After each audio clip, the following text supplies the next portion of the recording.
أعوذ بالله من الشيطان الرجيم بسم الله الرحمن الرحيم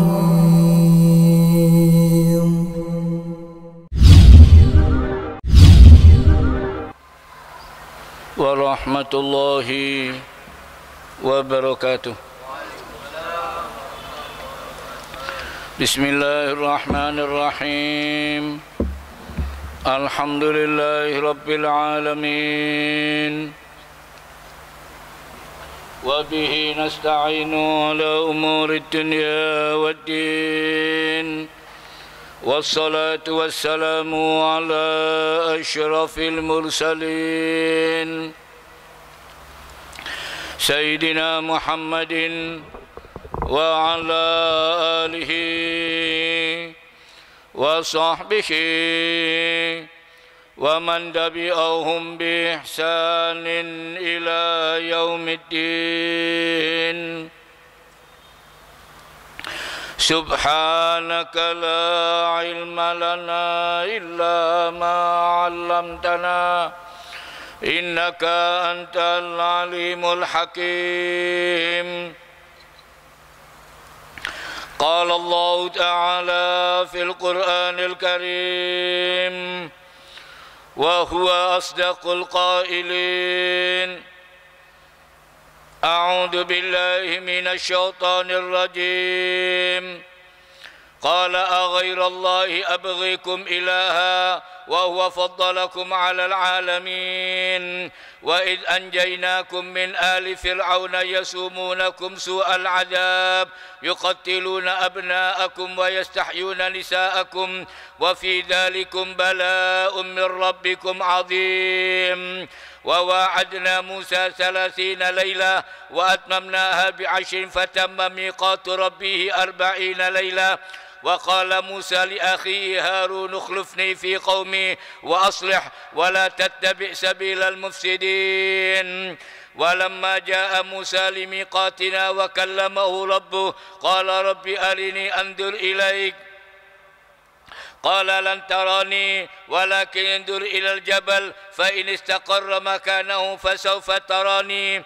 فلما تجلى ربه للجبل جعله دكا وخر موسى صعقا. فلما أفاق قال سبحانك تبت إليك وأنا أول المؤمنين. صدق الله العظيم. Setelah Allah Subhanahu wa taala menerangkan kepada kita semuanya berbagai macam peristiwa yang terjadi kepada Nabi Musa alaihissalam sampai padarnya siapa saya yang berbuat pelanggaran mereka akan dihancurkan oleh Allah, tidak perlu peduli walaupun di Raja Fir'aun ditenggelamkan oleh Allah semuanya oleh Allah Subhanahu wa taala. Siapa saja orang-orang kafir semua akan dibinasakan oleh Allah. Fir'aun dan semua tentara-tentara yang dihabiskan oleh Allah. Telah selesai, kemudian apa? Allah menyelamatkan Nabi Musa dan siapa saya yang beriman kepada Allah menyeberangi lautan. Pada saat mereka menyeberangi lautan sampai saat tempat mereka melihat ada orang yang menyembah berhala.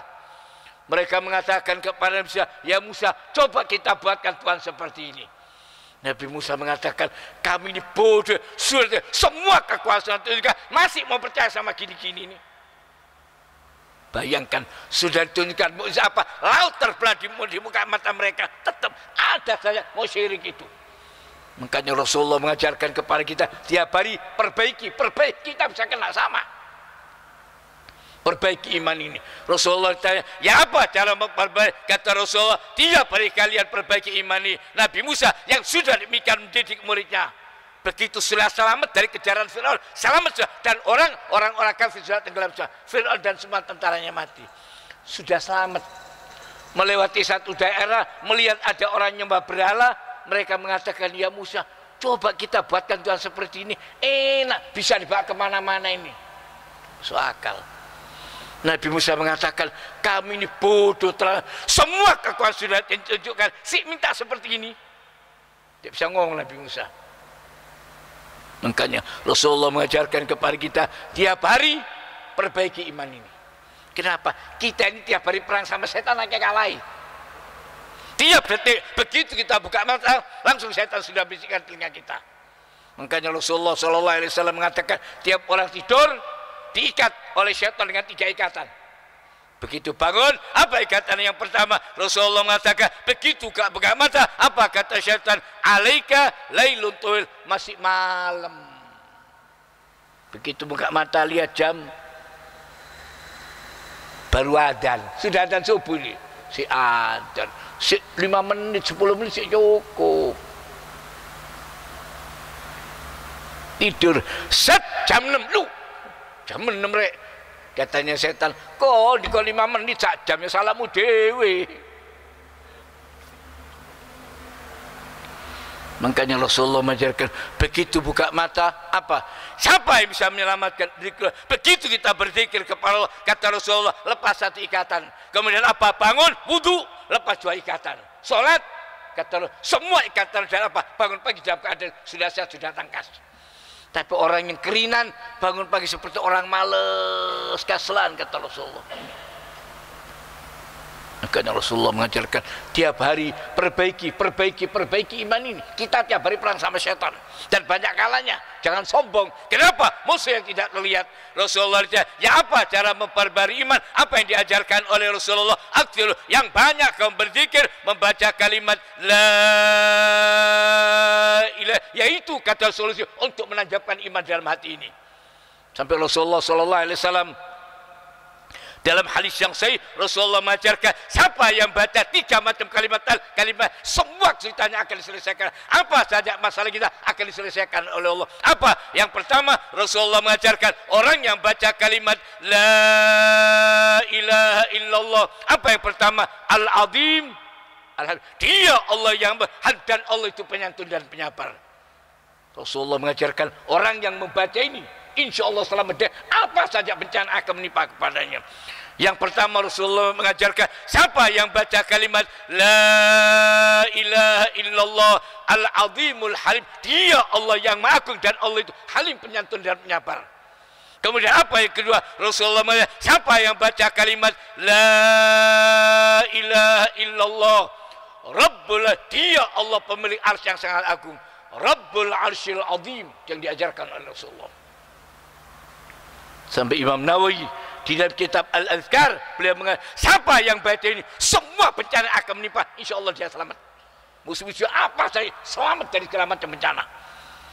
Orang yang senantiasa baca kalimat la ilaha illallah al-azimul halim, la ilaha illallah Rabbul arsyil azim, dia Allah pemilik arsy yang sangat besar. Kemudian apa? Yang ketiga Rasulullah mengajarkan yang banyak kamu baca kalimat la ilaha illallah Rabbus sama, dia Allah pemilik 7 peta langit, wa Rabbul, dan dia Allah 7 peta bumi, wa Rabbul arsyil karim, dan pemilik arsy yang sangat mulia. Imam Nawawi sampai mengkhususkan dalam kitab Al-Azkar orang yang baca ini insya Allah selamat dari apa bencana besar, selamat semuanya. Diajarkan oleh Rasulullah orang yang banyak berzikir baca kalimat la ilaha illallah al-azimul halim, la ilaha illallah Rabbul arsyil azim, la ilaha illallah Rabbus samawat wa Rabbul ard wa Rabbul arsyil karim.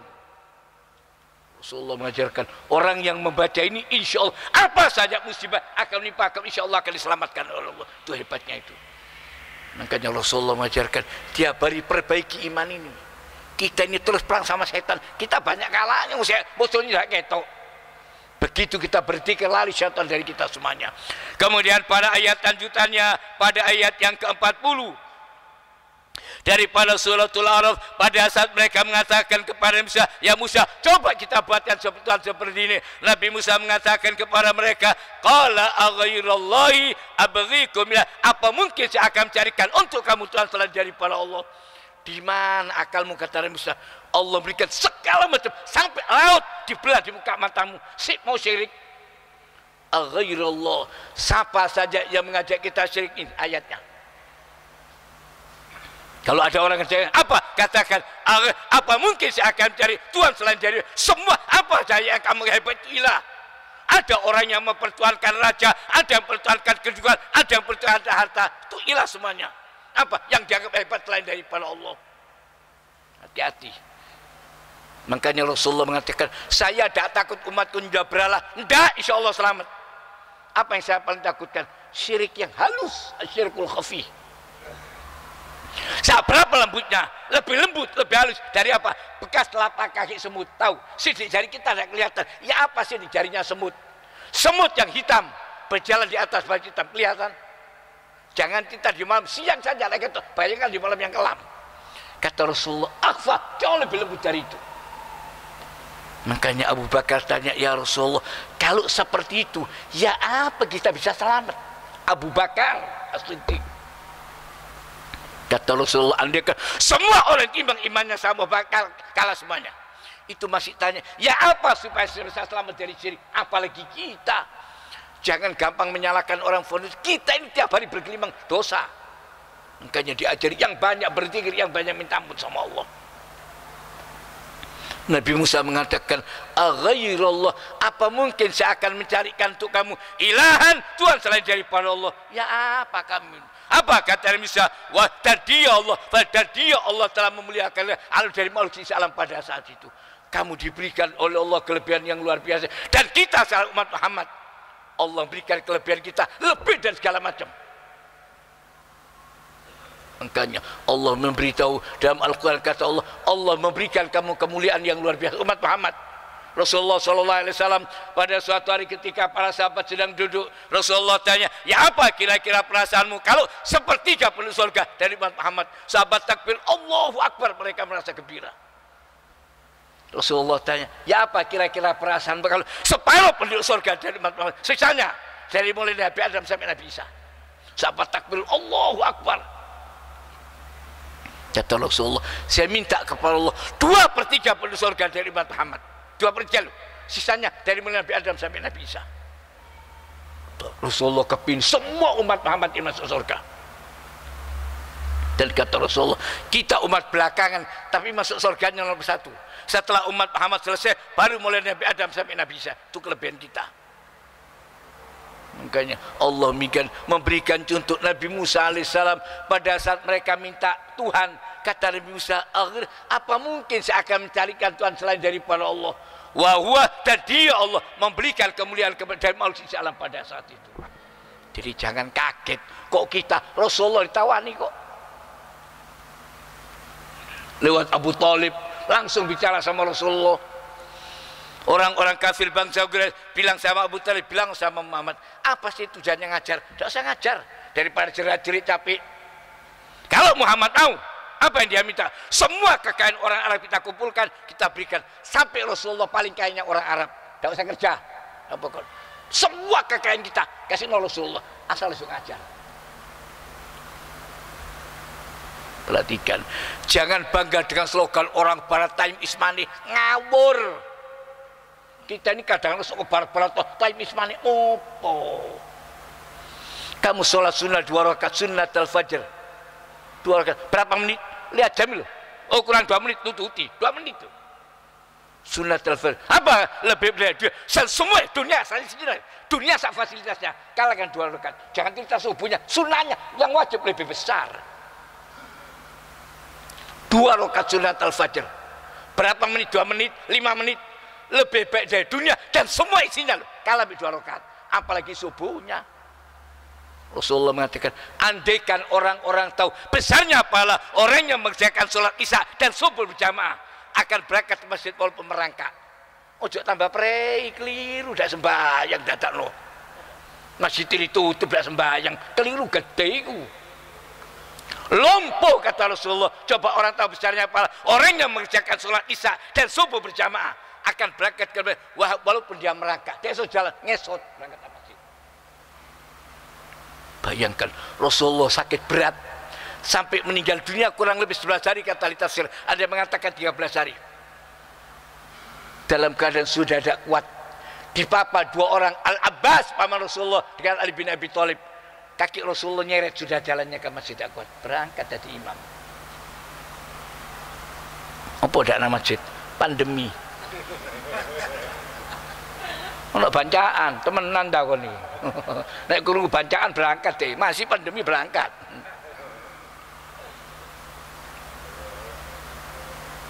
Allah mengingatkan dalam ayat ini. Apa kata Nabi Musa? Aghairallah. Rasulullah ditawari. Apa kata mereka? Tidak usah ngajar. Semua dunia orang akan diberikan kepada Rasulullah. Tidak.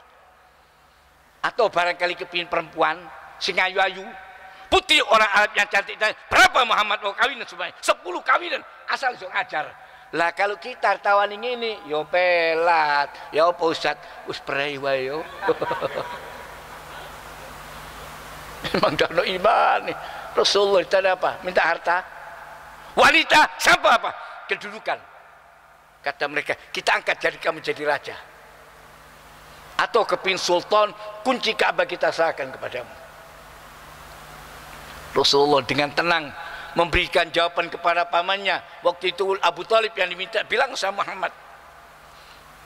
Orang-orang sudah nunggu. Siapa yang ditawari dunia menolak? Nek tahu sopo? Jabatan, kedudukan. Kiai wis tua sudah kuat apa mau dibelani tinggal kiai ini kok.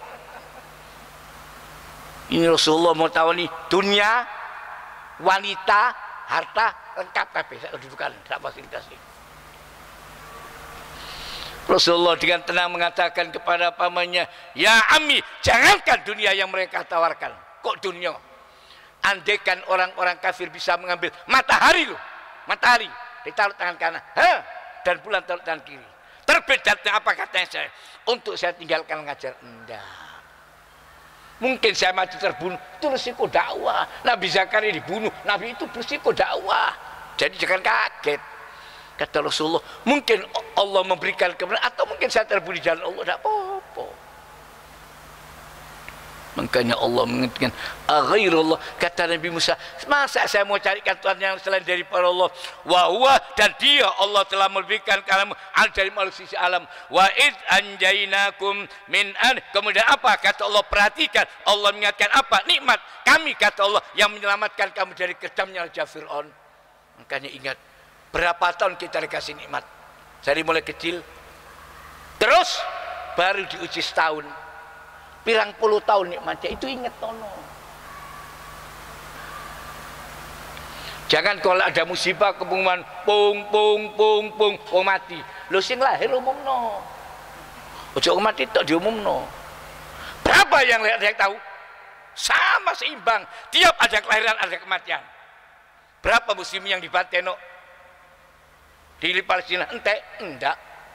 Mati lahir malu jadi terus. Allah mengatakan ibu ini bumi cukup kifatan apa? Cukup ahyaan bagi orang dalam mati. Cukup. Allah Ta'ala tahun ini sing mati sakmene eru, sing lahir ya podo. Cuma saya ini tidak dihitung. Kita dulu sing kecil sing dihitung kelahiran. Jumlah kelahiran banyak, batasi KB keluarga banyak. Wong mati tidak dihitung bien. Sing hitung tukang gali kubur. Sekarang yang lahir tidak dihitung, sing mati sing dihitungi. Yo akeh yang mati dihitungi. Lahir dihitung.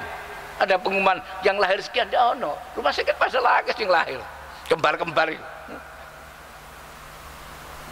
Makanya ingat nikmat Allah mengingatkan wa'idh, perhatikan apa kata Allah, kami yang menyelamatkan kamu. Siapa pertama? Anak cucu Nabi Yakub Bani Israil. Allah mengatakan kami yang menyelamatkan kamu dari kejamnya jalan Fir'aun, yasum, yang menyiksa kamu dengan siksaan yang berat, yuqattiluna, mereka membunuh anak-anakmu laki-laki, wa yastahyuna, dan kalau oleh perempuan dibiarkan hidup untuk diperkosa. Allah mengatakan wa fi dzalikum, dalam kejadian yang demikian ujian mir rabbikum, balaun azim, ujian yang berat daripada Tuhanmu.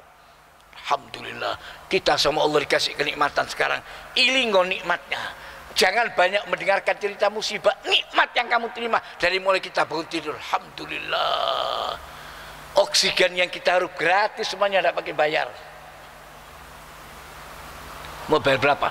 Paru-parunya segala macam dikasih sama Allah gratis. Apa terima kasihmu sama Allah? Itu syukurannya. Makanya Rasulullah mengatakan, siapa orang yang bahagia, yang kaya, yang bangun tidur badan sehat, soge, melihat istri, anak semua dalam keadaan enak, ada makanannya untuk hari itu. Kata Rasulullah, sama dia mendapatkan dunia dan semua isinya dunia. Badan sehat, keluarga sejahtera, ada makanan. Soge kon, paling kayanya orang. Itu. Makanya Bani Israil diingatkan oleh Allah, ilingo, kamu dulu dibantai sama Fir'aun, ilingo, kamu dulu dijajah sama Londo, ilingo. Sekarang kita diberikan oleh Allah kemerdekaan, alhamdulillah, syukurono. Jangan banyak cerita musibah. Wa fi dzalikum, Allah dan semua kejadian balaun, kata Allah, ujian dari yang besar daripada Tuhan. Wa wa'adna Musa 30 laila. Kemudian Allah mengatakan, dan kami, kata Allah, perintahkan kepada Nabi Musa selama 30 malam dari tanggal 1 Dzulqa'dah itu mulainya sampai 10 Dzulhijjah. Allah mengatakan wa atmamna, dan kami sempurnakan dengan 10 hari, pas 40 hari. Di tafsir menyebutkan itu dari mulai tanggal 1 Dzulqa'dah sampai 10 Dzulhijjah. Makanya Rasulullah mengatakan tidak ada amal yang lebih utama dari orang yang berbuat amal kebaikan dari tanggal 1 sampai 10. Semua amal kita besar. Kita ngaji pada bulan ini beda pahalanya. Mulai 1 Dzulqa'dah sampai 10 Dzulhijjah. Pada tanggal 9 hari Arafah diserahkan puasa. Orang yang puasa pada hari Arafah diampunkan dosanya 2 tahun. Tahun dulu dan yang akan datang. Belum tahunnya, dosa kita sudah diperseni oleh Allah Ta'ala. Itu hebatnya. Orang yang di Arafah, wukuf mereka di padang Arafah. Yang tidak haji, yang tidak wukuf, disuruh oleh Rasulullah puasa, sumu, ya puasa pada. Dan apa zikir yang paling besar? Kata Rasul, semua Nabi pada hari Arafah, zikirnya mereka banyak baca kalimat La ilaha illallah wahdahu la syarikalah lahul mulku wa lahul hamd wa huwa ala kulli syai'in qadir. Kata Rasul, zikir dan semua Nabi pada hari Arafah. Hari itu yang banyak baca itu. Amalnya besar yang diajarkan oleh Rasulullah kepada kita semuanya. Allah memberikan contoh, bukan cuma kita. Nabi Musa dulu disuruh menghadapi Tur Sina itu dari tanggal 1 Dzulqa'dah sampai 10 Dzulhijjah. Tanggal 10 orang yang punya kemampuan korban. Rasulullah ditanya apa dapat yang dapatkan? Tiap rambut fi kulli sya'rah. Nabi Daud pernah munajat kepada Allah, dia tanya, ya Tuhan, apa yang diberikan oleh Allah untuk dan siapa yang berkorban? Allah mengatakan kepada Nabi Daud, ya, tiap rambutnya saya akan memberikan 10 hasanat. Tiap rambut. Dan apa? Saya hapus 10 dosa dan saya akan naikkan 10 derajat tiap rambut. Kemudian Nabi Daud tanya, ya Allah, kalau sudah dibuka perut dari kepala kambing, nanti kata Allah pada saat dibangkitkan dari kubur, siapa yang berkorban keluar dari kubur, aminan, dia akan aman, tidak akan merasa haus dan dahaga sama sekali. Dan tiap dagingnya, kata Allah, akan dibentuk seekor burung yang besar sebesar onta. Burung, tiap daging yang kita korbankan. Dan tiap luas dari para tuannya akan menjadi kendaraan dia untuk masuk ke dalam surga. Yang punya kelebihan, kata Rasulullah, orang yang punya kemampuan tidak mau korban, saya malas sembahyang riyo. Saya iki ketepaan, lu masjid tidak ngadak ketepaan, tidak sembahyang. Jadi tidak sembahyang terus tidak korban pisan. Dari malaikat tidak apa-apa, kok tak goreng iso. Kon saya tak dadino sate kon. Kata Rasulullah, orang yang mampu kaya tidak mau korban. Kata Rasulullah, jangan dekat-dekat dengan musolaku. Jangan ikut sembahyang. Mampu lu tidak mau. Lain kalau tidak mampu itu beda, punya kemampuan dia. Nabi Musa disuruh menghadapi Tur Sina tadi tanggal 1 Dzulqa'dah sampai 10 Dzulhijjah. 10 hari. Pas 40 Allah mengatakan fatamma miqatu rabbihi arba'ina lailah, maka sempurna waktu dan tempat yang ditetapkan oleh Allah selama 40 malam. Itu dari tanggal 1 Dzulqa'dah sampai 10 Dzulhijjah kata ahli tafsir. Allah mengatakan wa qala Musa li akhiya, dan Nabi Musa sebelum berangkat dia pesan kepada kakaknya, ukhlufni fi qaumi, tolong gantikan aku untuk menjaga kaumku, wa aslih, dan perbaiki mereka. Nabi Harun orangnya lemah lembut. Bani Israel itu tidak bisa oleh ustaz lemah lembut, tidak bisa direken. Sampai Nabi Musa wedi deh, diantam sepisan mati Nabi Musa wedi. Nabi Harun lembut orangnya, tidak direken. Nabi Musa pesan, tolong saya mau ke Tur Sina 40 hari. Apa kata Nabi Musa? Tolong gantikan saya untuk mengajar mereka. Yang ngajar Nabi Harun tidak direken. wa aslih, kata Nabi SAW, perbaiki, wala tattabi, dan jangan sampai kau mengikuti sabilan, jalan orang-orang yang melakukan kerusakan di atas bumi. Barakallahu li wa lakum fil Qur'anil azim wa nafa'ani wa iyyakum minal ayati wa dzikril hakim wa taqabbala minni wa minkum tilawatahu innahu wal ghafurur rahim. Allahumma arhamna bil Qur'an waj'alhu lana imaman wa nuran wa hudan wa rahmah. Allahumma dzakirna minhu ma nasina wa 'allimna minhu ma jahilna warzuqna tilawatahu ana al-laili wan nahar waj'alhu hujjatan lana ya rabbal alamin. Assalamualaikum warahmatullahi wabarakatuh.